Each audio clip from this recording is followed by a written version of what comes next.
Buenas chavos, mi nombre es Cristian Arias, voy a ser su profesor de esta materia. La materia se llama dibujo de la representación gráfica y vamos a empezar.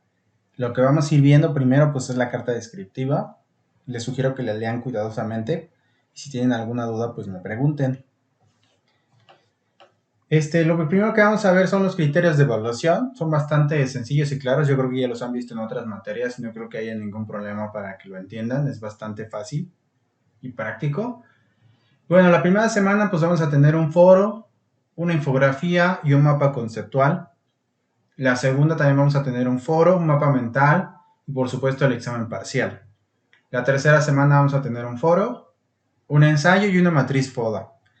Si no saben qué es una matriz FODA, pues les sugiero que bajen algún archivo de internet para que entiendan cómo es la matriz FODA, pero básicamente es hacer un recuadro que pueden hacer en PowerPoint o en Word y pues van a poner las fortalezas, las debilidades, las oportunidades y hay otra casilla, ¿no? Sobre el tema que yo les haya dado a escoger.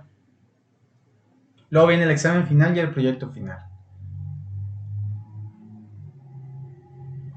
Bien, van a poder ver ahí también los recursos didácticos y por supuesto este video semanal donde van a poder entender todo lo que les estoy pidiendo. Bueno, van a tener que responder estas sencillas preguntas que son tres. ¿Qué es un punto? ¿Qué es una línea? ¿Y qué es un plano?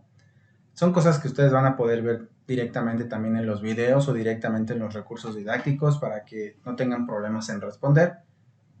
Son preguntas bastante claras y puntuales, no debe de haber problema. Y por supuesto tienen que, en este caso, escribir también y retroalimentar a sus compañeros, a dos compañeros, cuando estén en el foro. Es algo que repito siempre en todos los videos y siempre en todos los videos siempre hay alguien que no tiene claro lo que es un foro y que no puede retroalimentar a sus compañeros, pero que siempre me escribe para que le ponga yo un punto de más sobre eso o les deje escribir sobre el foro y les voy a aclarar de una vez para que les quede claro. Si ustedes no entregan el foro completo, pues simplemente no tienen el porcentaje de 5 o de 6 dependiendo del que se tenga claro, ¿no? Entonces eso los limita de tener una mejor calificación y si a alguno se le ocurre por alguna razón decirme, oiga profesor, es que voy a mandarle el foro, lo siento, el foro es el de la semana y tienes solamente la semana para poderlo entregar. Es el único que no, si no entregas en el momento, pues tu porcentaje va a salir lo que tengas puesto, ¿no? No va a haber nada de que, ay, ábralo, no, no lo voy a abrir. Simplemente eso no va a existir. Y ni siquiera tienen que insistir porque no va a suceder. Pero bueno, solo sobre ese breviario, que es pues X, en realidad, no debía decir algunas cosas, pero pues para que sepa, ¿no? Y bueno, van a tener que hacer una infografía del tema que se llama el color. Recuerden que las infografías las podemos ver en Facebook o en redes sociales. Generalmente las infografías en Facebook o en las redes sociales son de 600 por 600 píxeles, o sea, son un cuadro literalmente, ¿sí? Y la infografía pues ¿qué hace? Pues simplemente pues poner la información más práctica, conceptos sobre el tema con una imagen de fondo, ¿no? Eso es lo que hace una infografía, entonces pues, van a tener que realizarla. En este caso, pues no les estoy pidiendo que lo hagan en un programa de diseño, simplemente que la entreguen y por supuesto pues van a tener que hacer la portada también. Que ya saben poner el nombre del docente, el alumno, el título, la aportación, la fecha, etcétera, ¿no? Y pues el número de cuartillas que yo les vaya a pedir. El mapa conceptual se trata de las formas positivas y negativas. Tiene que ver con esas formas que también vamos a ver en las presentaciones. El mapa mental, pues también, como dice aquí, es una representación gráfica de conceptos y definiciones. Quiere decir que no voy a explayarme dándome completamente todo un resumen de lo que es un concepto. Eso estaría mal y estaría para ustedes en una baja de calificación si no lo hacen de forma correcta. Entonces, porque es muy diferente un mapa conceptual al otro mapa, al mapa mental que les estoy pidiendo, ¿sí? Entonces, es mucho más conciso. Y luego, pues si les estoy pidiendo una introducción, por favor hagan su introducción también. Y si dice mínimo media cuartilla, pues mínimo media cuartilla. No vayan a hacer la letra mucho más grande de 12 puntos porque simplemente les voy a bajar puntos también. Lean perfectamente bien lo que se dice y lo que se está pidiendo. Y si los estoy recordando en el video es para que tomen atención y no se pierdan. Sé que muchos de ustedes no ven los videos. Es una lástima que no puedan ver los videos. No sé por qué no lo hagan, pero se tienen que cumplir con lo que se está pidiendo en UNIDEP, ¿no? Y ya, esa es cuestión de la carta descriptiva. Vamos a empezar con esta parte del primer tema, que son los elementos primarios de la forma. Todos conocemos estos elementos primarios, en algún punto los hemos utilizado o siempre los hemos utilizado en cualquier cosa que nosotros vayamos a hacer.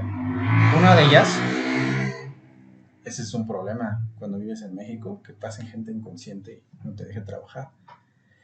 Entre ellos está el punto, la línea y el plano y el volumen, ¿no? Todo nace a través del dibujo de esa forma. Ahora el punto, es un punto focal principal de una forma, indica la posición, indica un punto en el espacio, es decir, puedes tenerlo en cualquier lado y ese es un punto y siempre va a llamar la atención cuando estemos dibujando y de ahí partimos para poder realizar cualquier cosa que nosotros vayamos a diseñar. Ahora la línea es la prolongación de un punto y estas pues tiene diferentes propiedades, entre ellas encontramos la longitud, la dirección y la posición. Esas partes son muy importantes para que las tengamos muy claras en cuestión de la línea y por supuesto hay diferentes tipos de línea que también vamos a ver más adelante. Luego tenemos el plano, que también es la extensión de una línea, ¿no? Y pues en esta pues obviamente se chocan entre sí también para poder generar este llamado plano. También tiene ciertas propiedades, una de ellas es la longitud, la otra es la anchura, lo otro tenemos la forma, la superficie, la orientación y la posición. Todos estos puntos son muy importantes porque también pueden ser preguntas del examen, pongan atención en ese aspecto. Luego tenemos el volumen también, la extensión del volumen es la extensión de un plano, que en este caso varios de ellos se convierten en una figura y les da ese volumen, ¿no?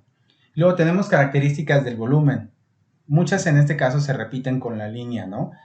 O con el plano. Entre ellas está la longitud, la anchura y la profundidad. La profundidad, por supuesto, no la veíamos en un plano porque nada más son dos vistas, ¿no? Y en el volumen, pues sí tenemos hasta 3. Luego tenemos forma y espacio, superficie, orientación y posición, y eso va a cambiar dependiendo de la figura que nosotros vayamos a realizar cuando creamos ese volumen.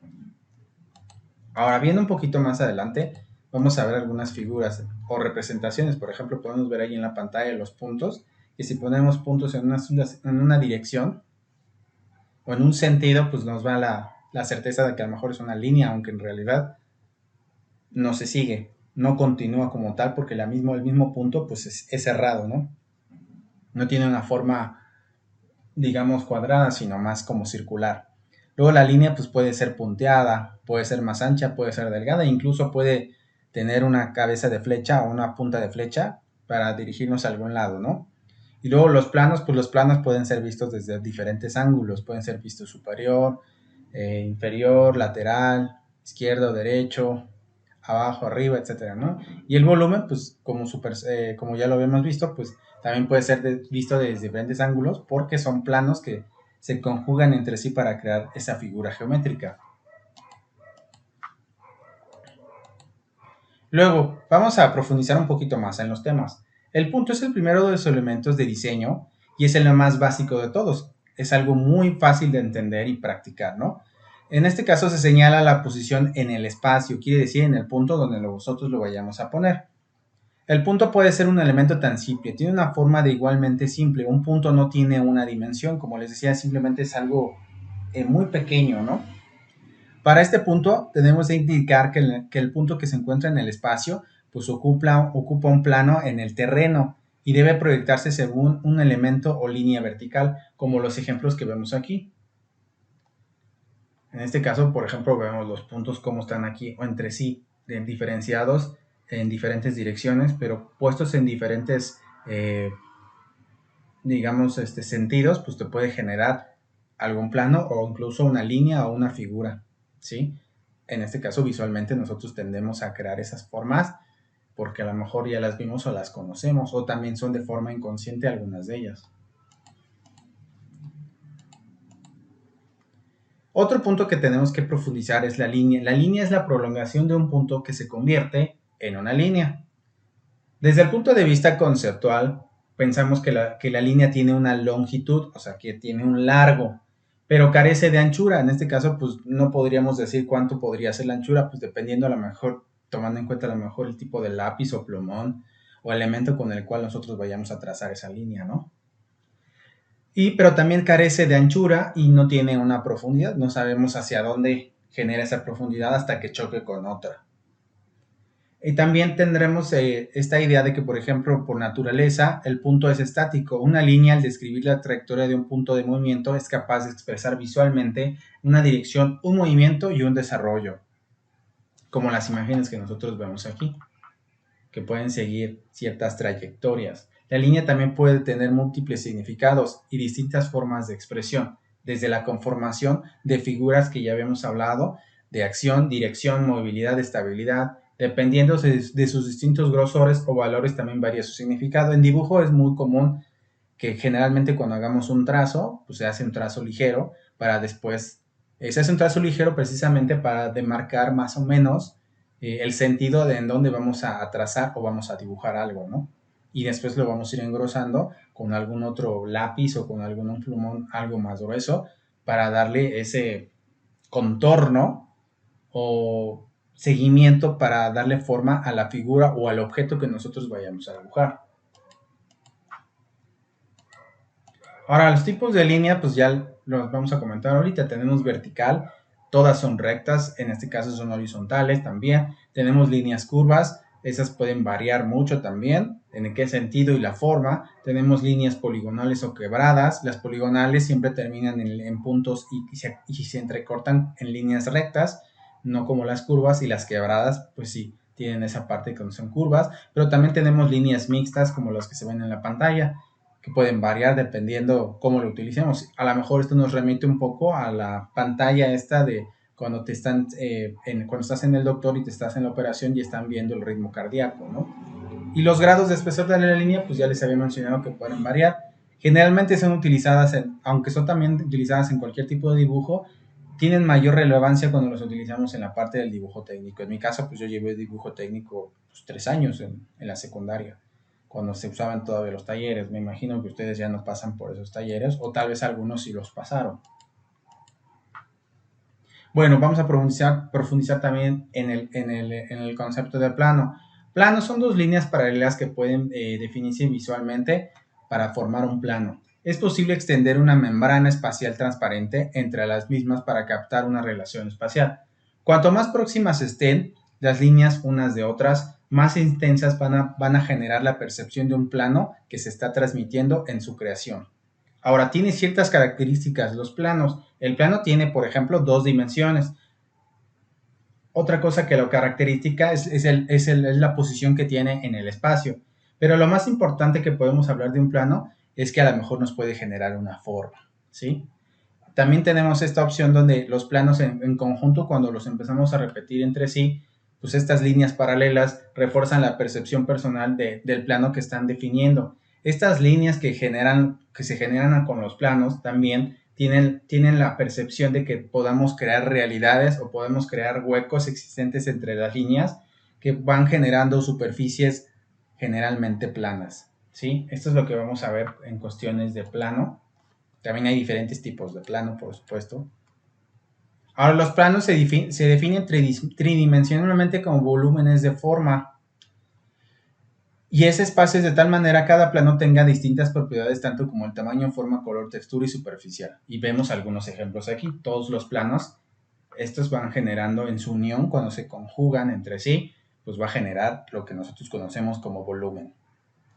Y esto también, por ejemplo, podría ser una caja donde puede estar una persona ahí, y también podemos ver cómo nos generan desde perspectiva hasta volumen y profundidad para que podamos ver ese objeto que en este caso es la persona.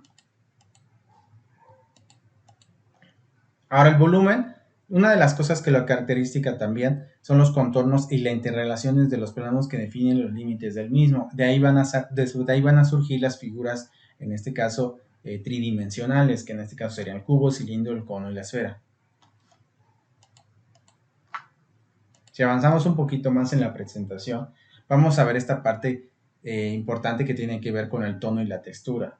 Cuando dibujamos ciertamente muchos objetos en el papel o en los planos o en cualquier superficie en la cual vayamos a trabajar, generalmente nosotros vamos a trazar líneas conceptuales, líneas que van a ser visibles, que van a tener una forma, una textura en algunos casos, y en algunos casos también van a tener color. A lo mejor de principio no, porque los trazos generalmente cuando los dibujamos siempre son en negro, ¿no?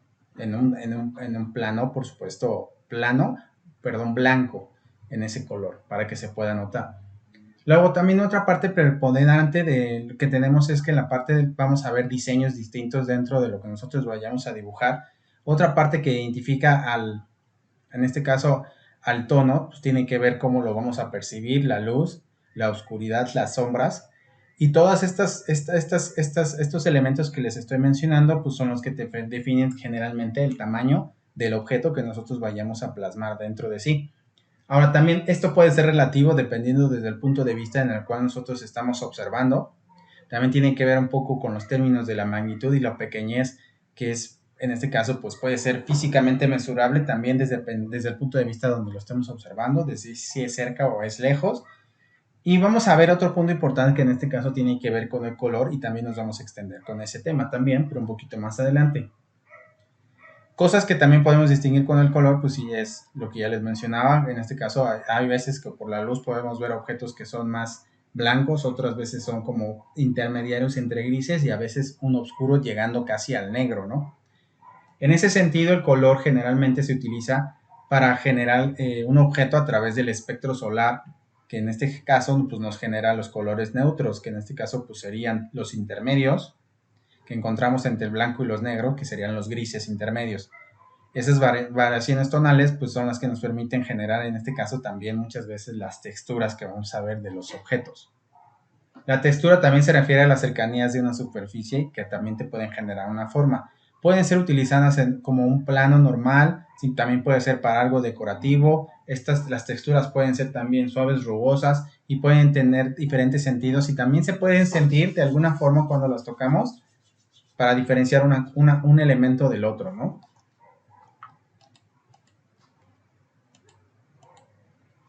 Bien, vamos a meternos un poquito a la parte de las figuras o planos.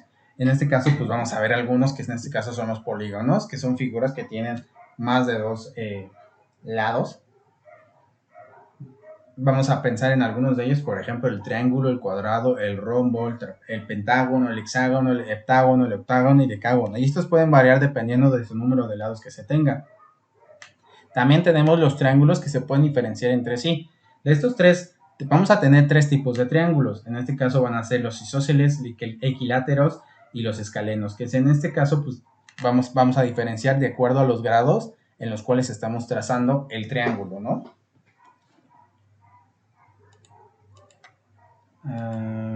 Aquí está. Bien, pero también dentro de los polígonos vas a ver otro tipo de figuras que también son importantes y de las cuales generalmente no se habla mucho. Entre estos se encuentran los paralelogramos, que son cuadriláteros cuyos lados son opuestos y son paralelos y los ángulos opuestos son iguales. Existen cuatro tipos de paralelogramos: el cuadrado, el rectángulo, el romboide y el rombo, que son los que yo les puse aquí. Y se pueden generar simplemente como variaciones en cuestiones de las inclinaciones de las líneas de los planos. También tenemos dentro de los paralelogramos, vamos a ver al trapezoide o al trapecio.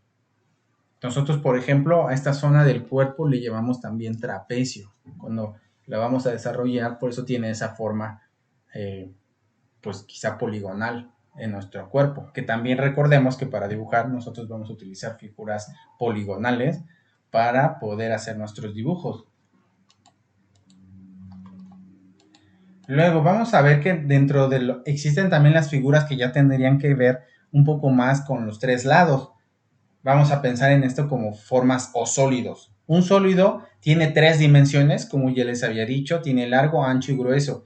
Esta es la forma más común que se tiene y pueden variar y pueden ser utilizadas muchas veces en los diseños o las ingenierías para desarrollar o crear cualquier objeto, ¿no?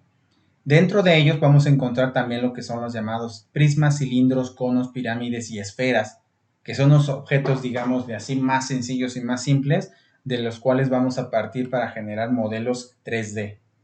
Si tuviéramos la oportunidad de tener a lo mejor una clase de animación 3D, les enseñaría a utilizar a lo mejor el programa Maya, Autodesk Maya, que utiliza aparte de modelos poligonales sencillos como los que ya mencioné. Los prismas, por ejemplo, es un cuerpo cuyos lados son polígonos paralelos iguales y cuyos lados son paralelogramos. Los prismas también toman sus nombres de las formas de sus bases de sus extremos. Las bases son la parte donde está conectado con el piso del objeto y nace el prisma, ¿no? Luego tenemos los cilindros. Los cilindros no necesariamente tienen que ser circulares, también tienen ciertas formas diferentes. El cilindro tiene una forma que ronda el diámetro uniforme con círculos en sus extremos. La superficie curvada de un cilindro se llama superficie convexa. La altitud o la altura vertical de un prisma cilíndrico es la distancia perpendicular entre sus dos extremos. El perímetro de un prisma o cilindro es la distancia alrededor de su base. Estas partes son las partes que conforman lo que sería el cilindro cuando lo estamos viendo desde una forma circular, que tenemos el diámetro que sería la mitad del círculo. Luego vamos a ver otro punto importante, que en este caso es la esfera. La esfera digamos que es como lo más básico también. Cuando usted estás modelando a lo mejor en ZBrush o ZBrush, te vas a dar cuenta que lo primero que lo compartes es con una esfera para empezar a modelarla, ¿no? Una esfera es un sólido determinado y delimitado por una superficie uniformemente curvada, es decir, siempre va a haber curvas, no hay líneas rectas dentro de la esfera, cada punto del cual está igualmente distante de un punto de dentro o fuera de sí. Llamando su centro del término bola, se usa en un lugar en lo que nosotros llamamos esfera para nombrarla como una figura geométrica o una figura de 3 dimensiones. Es decir, si nosotros miramos una esfera y ponemos un punto y trazamos líneas entre sí exactamente en el punto del medio, vamos a ver que siempre va a ser la misma distancia entre sí para llegar a la orilla de la esfera. Luego vamos a entrar a esta parte bonita, que es la parte del color, porque vamos a profundizar.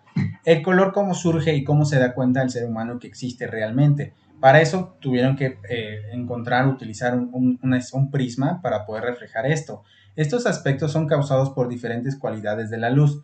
Mientras que son reflejadas y emitidas por ellas, al observar el color debe haber una luz. Cuando la luz brilla o se refleja dentro de un objeto, algunos colores rebotan en el espejo. Y eso es lo que permite que sean absorbidos por sí mismo y genere esas variaciones de colores que nosotros a lo mejor normalmente vemos en los arcoíris en el cielo, ¿no? Que serían como los colores más básicos que se representan o representan la naturaleza. Dentro de estos básicos de color vamos a encontrar diferencias muy plausibles y muy importantes. Una de ellas es el tono. El tono es la cualidad que permite diferenciar cada color. En otras palabras, es como el tinte, ¿sí? Lo que nos permite a nosotros ver las diferencias entre los colores. Luego tenemos el brillo, y en este caso tiene que ver con la luz emitida o reflejada por un objeto, es decir, su claridad u obscuridad. Luego tenemos la saturación, que en este caso tiene que ver con la intensidad o el grado de pureza de cada color. Cuando dices que es un color es muy vivo, significa que está muy saturado, es decir, que no existe a lo mejor una sustracción, sino a lo mejor está como al 100% dentro de los porcentajes cuando estamos dándonos cuenta de que ese objeto es mucho más vivo. Ahora, dentro del color también vamos a notar que existen los llamados colores primarios, que son aquellos que pueden obtenerse de la mezcla de otros colores. El reflejo de la luz sobre los objetos da como resultado los colores primarios, que en este caso pues serían los colores luz, o que nosotros conocemos en diseño, que son los RGB, ¿no? Que en este caso pues sería el amarillo, el cian y el magenta, ¿no? Que serían como los colores básicos, obviamente dirigidos hacia el color blanco. Dentro de los modelos propios de los colores primarios también existen cantidades de colores que se pueden mezclar para obtener otros. Entre estos modelos pueden encontrarse varios. Como ya les había mencionado, ya les había dicho el color RGB, que en este caso sería rojo, verde y azul. Los que les mencioné anteriormente me equivoqué y son los colores M y K, que serán el cian, magenta y el azul, ¿sí?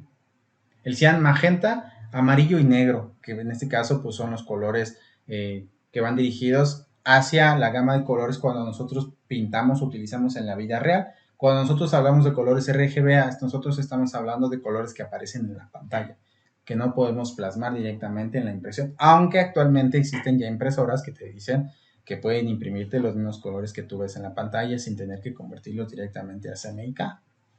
También existe. Luego tenemos colores secundarios. Son el resultado de la mezcla en proporciones de iguales de los colores primarios.